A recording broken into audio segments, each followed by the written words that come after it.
Районның даи җитәкчесе Феликс Магданов һәм инспектор Илнар Гыйздуллин Кояшкай һәм Миләшкәй балалар бакчалары янында автомобильләрне туктатып, машинада балаларның автокреслода булуларын, иминлек коешы электрүләрен тикшерде. Балаларын махсус утыргычсыз йөрткән ата-аналарга штрафлар, беркетмәләр төзелә. Аның беркетмә штрафның күләме 3000 сум.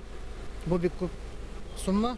Шуңа балаларын махсус утыргычка утыртып иминлек коешы электрибесеннәри. Балалар иминлеген тәэмин итү әтиәниләрнең төп бурычы. Юл хәрәкәте кагыйдәләре нигезендә 7 яшькә кадәрге балаларны арткы, 12 яшькә кадәрге балаларны алгы утыргычта йөрткәндә, яшь пассажирларны йөртү җайланмасы аларның буена һәм авырлыгына туры китереп сойланырга тиеш.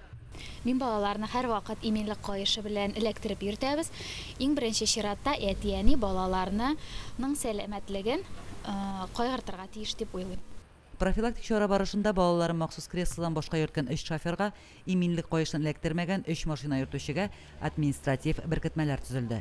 Бала төп пассажир операциясе көн дәвамында барды. Балаларын машинада дөрес йөртмәүчеләргә беркетмәләр төзелде.